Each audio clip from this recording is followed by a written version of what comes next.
Hi, I'm Daniel Chan from UNSW Sydney. Welcome to another adventure. The simplest example, the most basic example of the Hilbert scheme is the Grassmannian. In this video, I want to show you how to put a manifold structure on this Grassmannian. So let's first remind ourselves what the Grassmannian is. So we should fix a field, I'll do that by K. And if you want to put a manifold structure, I guess usually you should assume that K is equal to either the reals or the complexes, but the argument here works fairly generally. Okay, so let's just remind ourselves what the Grassmannian is. So it depends on two positive integers, n greater than d.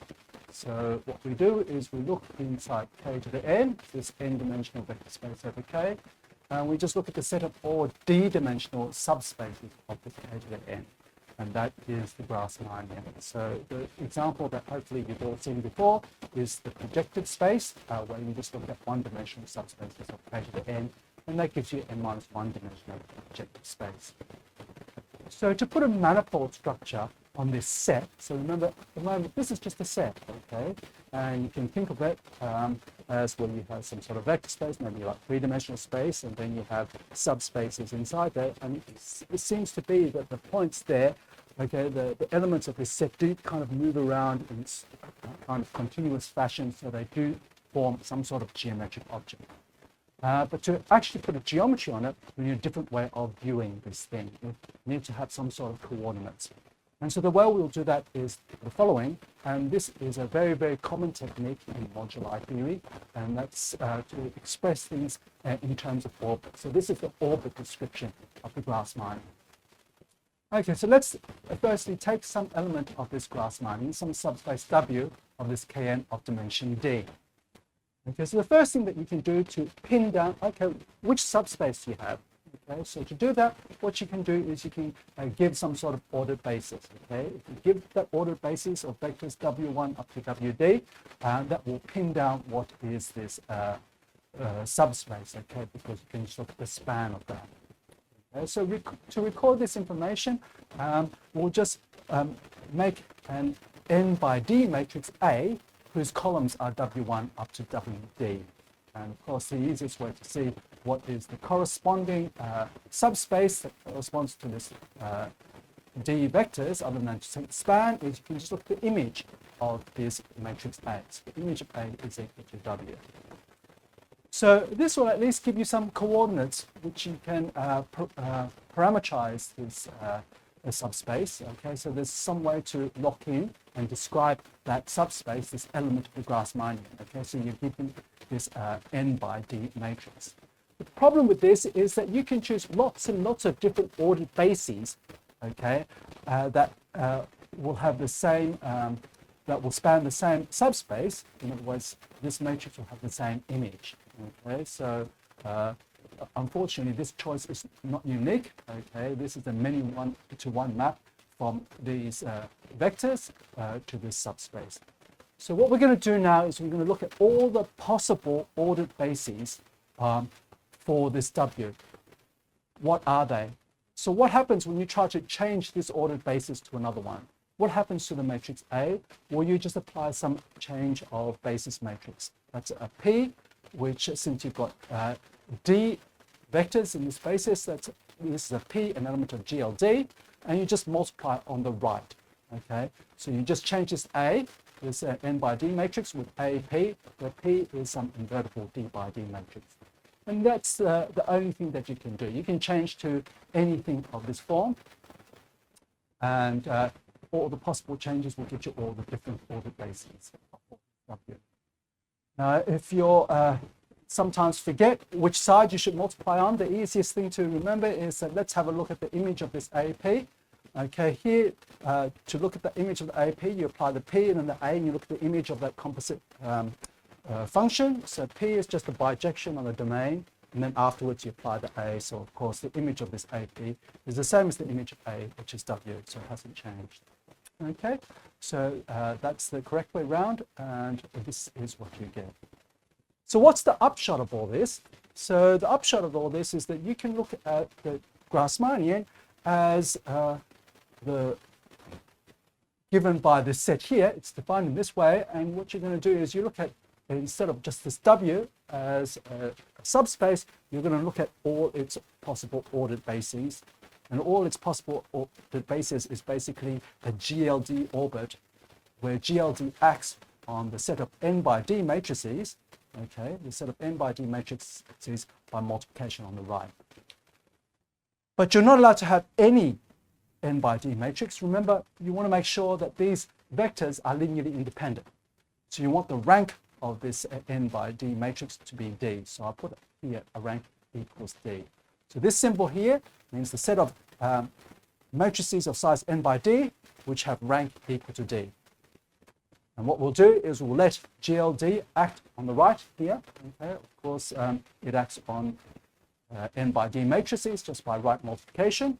And of course, this will preserve the rank. Of course, P is invertible, so we'll preserve the rank here. And basically, the set of orbits nicely is in bijection with this set by which we define the Grassmannian.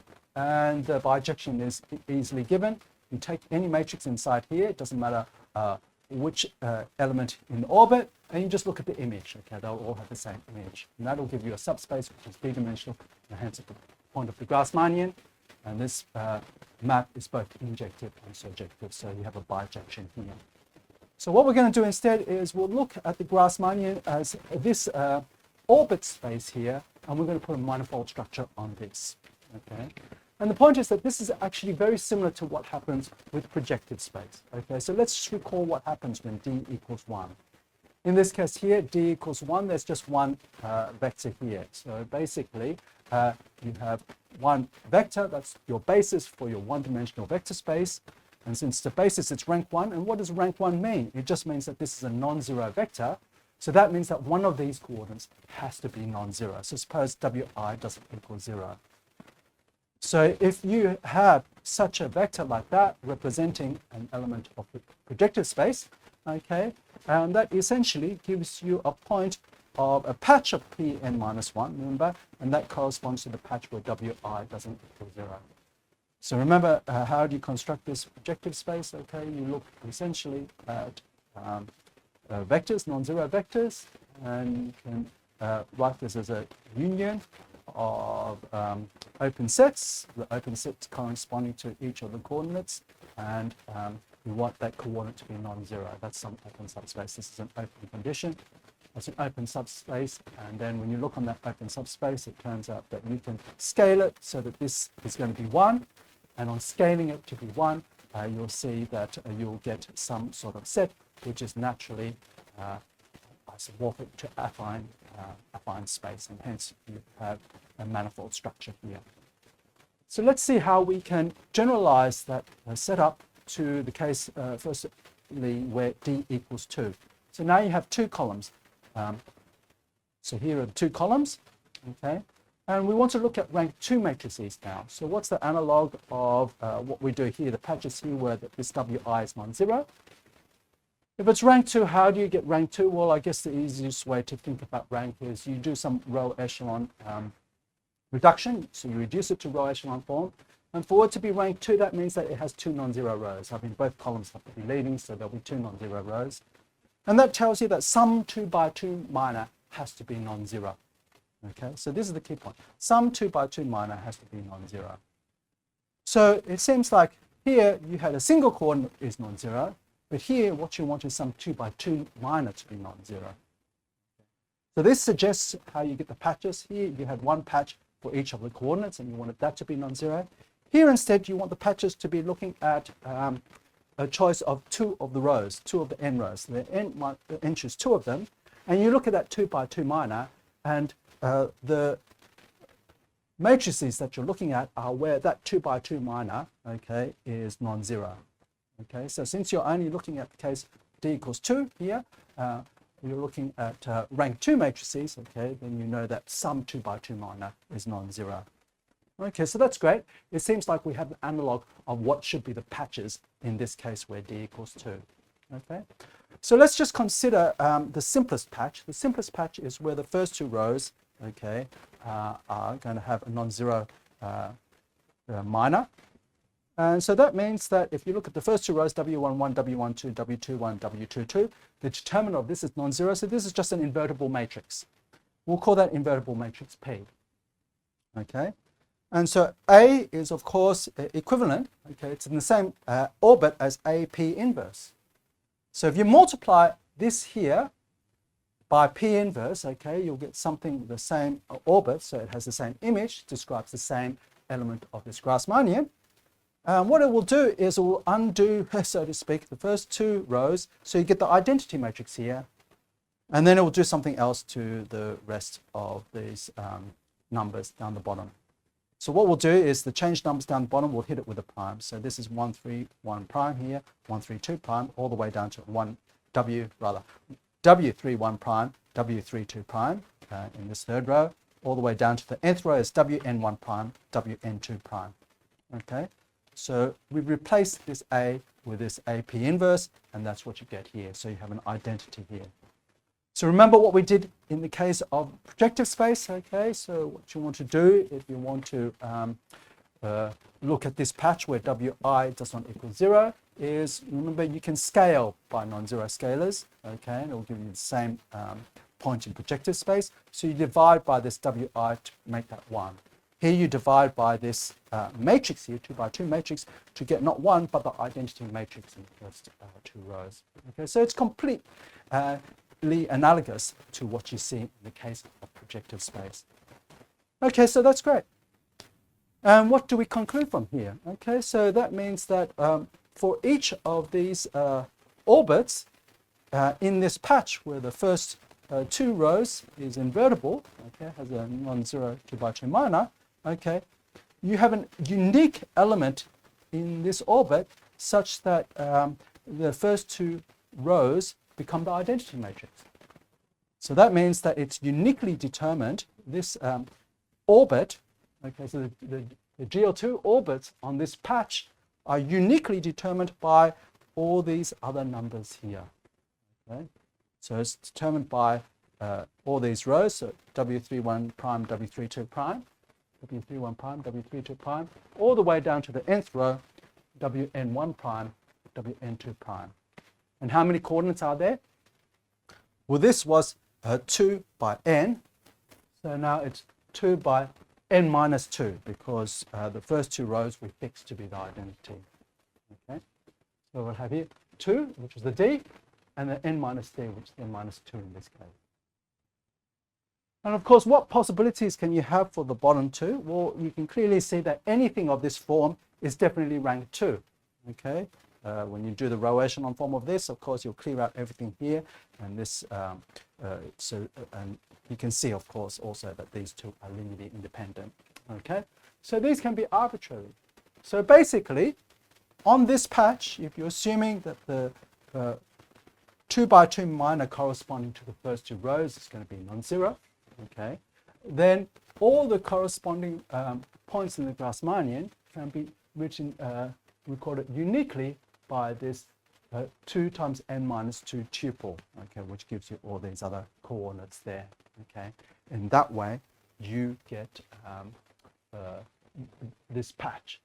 And we can see here that this is, of course, Euclidean, okay. And this is just Euclidean space, okay, at least if k equals r or c.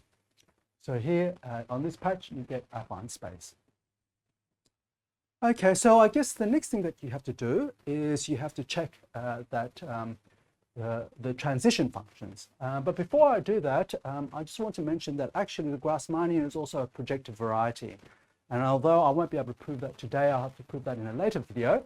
I want to just make you aware of some of the calculations that are involved to show that it's a projective variety. Okay, so I'll make some important remarks before I check the transition functions. Okay, so to make it a projective variety, I guess you need some sort of coordinates. And it will turn out that the coordinates we're going to use are called Plicker coordinates, and they come from the 2 by 2 minors, okay, that you get out of this matrix, okay, out of the matrix here, okay, all the 2 by 2 minors, okay. So let's have a little look at the 2 by 2 minors that you have here. So the first thing to note is that Well, let's look at what are the coordinates here, okay? How do you get them? All these coordinates, where do they come from, okay? So all these coordinates, it turns out you can write all of them as some sort of 2 by 2 minor. For example, if you take this first row and this third row, okay, what's the 2 by 2 minor there? You get 1 times this W32 prime minus 0. So that's just a W32 prime. So this W32 prime turns out to be a 2 by 2 minor that you get from the first row and the third row. Similarly, the second row and the third row will give you minus W31 prime. So this coordinate can be recorded as a 2 by 2 minor. So certainly, if you look at all the 2 by 2 minors, okay, here, in fact, you just have to look at the 2 by 2 minors of either the first or second row with one of the later rows, okay, you'll pick up all the coordinates here, okay? So you'll actually, you can actually pinpoint using 2 by 2 minors of this thing here, of this AP inverse at least, that element of the Grassmannian, okay? What about all the other 2 by 2 minors? All the other 2 by 2 minors will involve these W prime quantities. So basically, they're going to be quadratics in those other 2 by 2 minors. So you'll have the 2 by 2 minors that give you each of these coordinates that involves either the first or second row and one of the later ones. Okay, so all these W primes, they're going to be 2 by 2 minors of this AP inverse. Okay, and it involves one of the first 2 rows and one of the later rows, and all the other ones, okay, will turn out to be just quadratic functions of those. Now, of course, if you put back in the P, what happens? So if you look at the original A, I guess you have to multiply all those 2 by 2 minors by the determinant of P, okay? And it turns out that what you'll see here is that looking at all the 2 by 2 minors of what you have here, okay, that quadratic relation that we saw for this AP inverse and those 2 by 2 minors will actually give you homogeneous quadratic relations in the 2 by 2 minors of the original A. Okay, and that's actually going to be the set of homogeneous quadratic equations that's going to carve out the projective variety. So that suggests the theorem that I'll have to prove later for you, that the Grassmannian is actually a projective variety.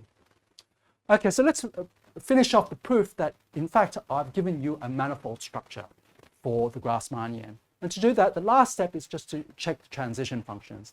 Now, there are a lot of patches, so, and they're not all going to be symmetrical, but let me just show you one example of a transition function so you can see that, yes, you should expect that, that transition functions are all nicely smooth. In fact, it's going to be much better than that. They're going to be rational functions.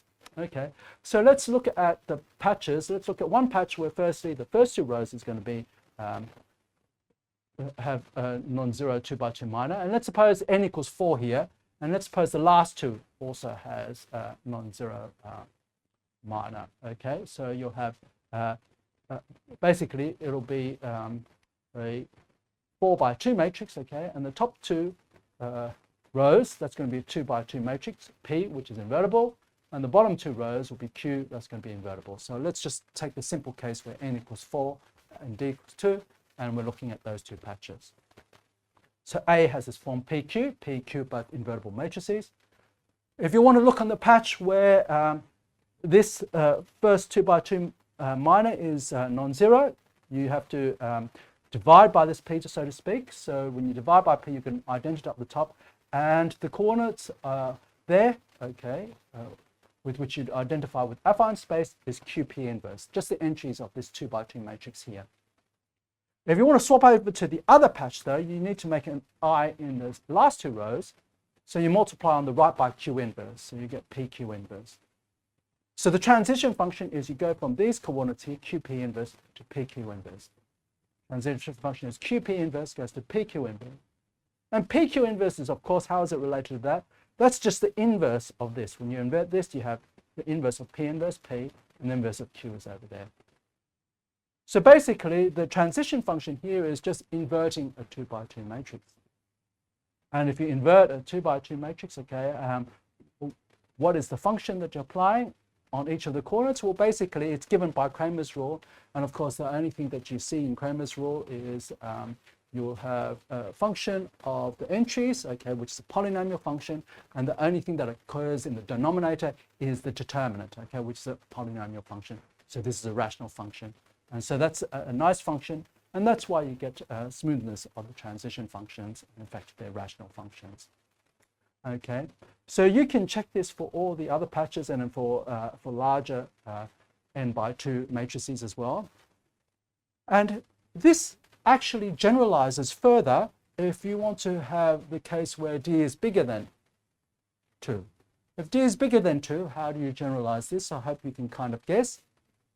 Instead of looking at 2 by 2 minus, you look at all the d by d minus. Of course, the matrix gets a lot bigger. You can't write it out so nicely. But again, you can do exactly the same type of argument, okay? And then what you will find is that you can also show that on the patch, that patch where some d by d minor is non-zero, okay, every orbit can be uniquely written as essentially some sort of matrix where you remove some sort of identity matrix from here, okay? So that's basically, you're removing a d by d matrix from an n by d matrix. So that's a d by n minus d matrix that you have. So what you will find is that, in fact, the Grassmannian ND is going to be a manifold, and the dimension of that manifold is d times n minus d. So the d equals 2 case we did, 2 times n minus 2. But in general, what happens is that, as I said, you take a matrix like this, and for example, if the top d rows has a non-zero d by d minor, then when you divide by that top d by d matrix, essentially those orbits are uniquely given by that n minus d row by d column matrix, okay? And that's why the dimension is what I've given here. And in that way, we've taken this set, this Grassmannian, which is a nice set, and we've actually shown that it naturally has a geometric structure, okay? And that is the structure of a manifold. I hope you enjoyed this adventure in pure mathematics.